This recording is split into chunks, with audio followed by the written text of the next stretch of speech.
très heureux de vous retrouver pour cette nouvelle vidéo Vitamine SDV, vitamine source de vie. Ce sont ces vitamines spirituelles que l'équipe pastorale vous propose du lundi au vendredi à 7 h sur notre chaîne YouTube Église Source de Vie de Limoges, que vous pouvez voir soit en direct ou alors en différé à un autre moment de la journée plus propice à cela. L'important étant que vous receviez la parole de Dieu aujourd'hui. Pour ce matin, j'aimerais rapporter ces propos de Jésus qui dit « On vous jugera du jugement dont vous jugez, et l'on vous mesurera avec la mesure dont vous mesurez. » C'est dans Matthieu, chapitre 7 et verset 2. Et pour illustrer le propos du Seigneur, j'aimerais rapporter ce que le célèbre fabuliste Jean de La Fontaine pouvait dire concernant l'être humain. Il disait « L'être humain est une taupe au regard de ses propres fautes, et un lynx à la vue perçante concernant les fautes des autres. » Et souvent, il faut bien le reconnaître, on a soit ce regard de la taupe vis-à-vis de nous-mêmes ou du lynx vis-à-vis des autres.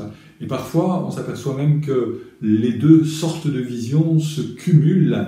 On peut être tout à fait, j'allais dire, très souple, très laxiste vis-à-vis de nous-mêmes, et très intransigeant vis-à-vis des autres. On est capable de tous pardonner et de rien pardonner aux autres.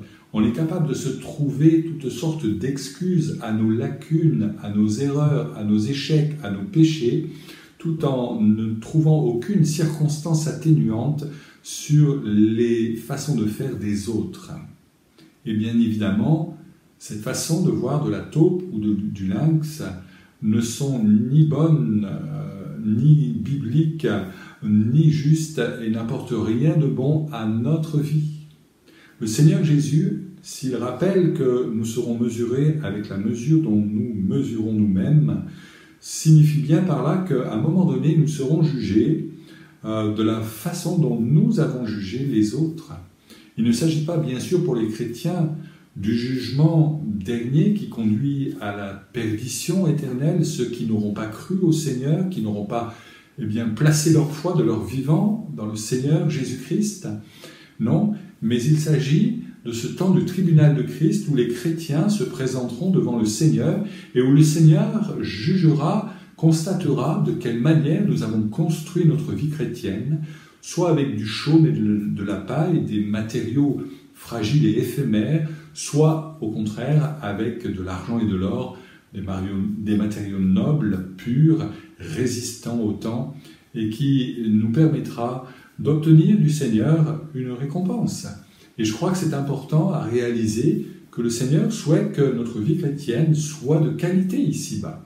Et je vous encourage à vraiment rechercher la face du Seigneur en disant « Seigneur, aide-moi à construire ma vie chrétienne avec ces matériaux nobles, ceux que me procure ta parole et ton esprit et une vie visitée par le Saint-Esprit quotidiennement. » Si le Seigneur nous met en garde, c'est parce que, bien évidemment, on peut de cette manière être capable de juger sommairement et à la moindre faute et au moindre défaut quiconque autour de nous, alors que nous sommes si souvent bien légers par rapport à nous-mêmes et à notre propre péché et nos propres lacunes.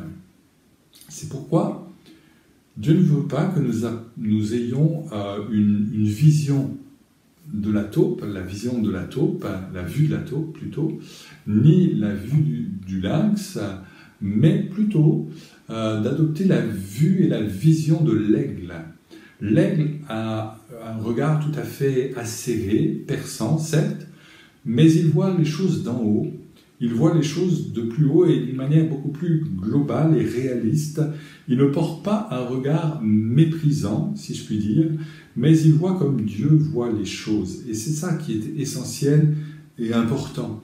Et plus vous allez fréquenter le royaume de Dieu, plus vous allez vous approcher du trône de Dieu qui peut faire grâce et vous apporter secours à chaque nécessité et chaque besoin, plus vous allez être en communion intime avec le Saint-Esprit et la parole de Dieu, et plus vous allez vous élever et avoir la vision de l'aigle qui voient les choses autrement, dont le regard, si je puis dire, est plein et rempli de compassion et de miséricorde.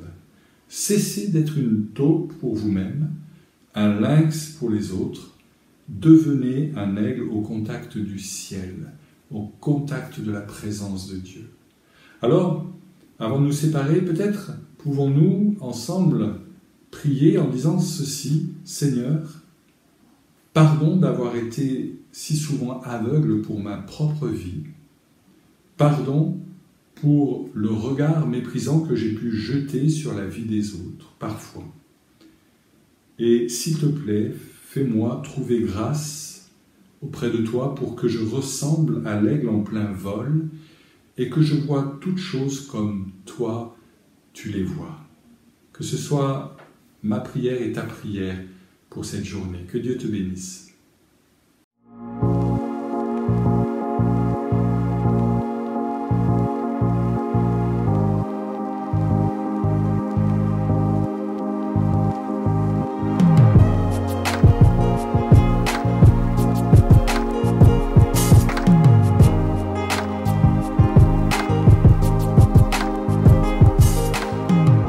Life is just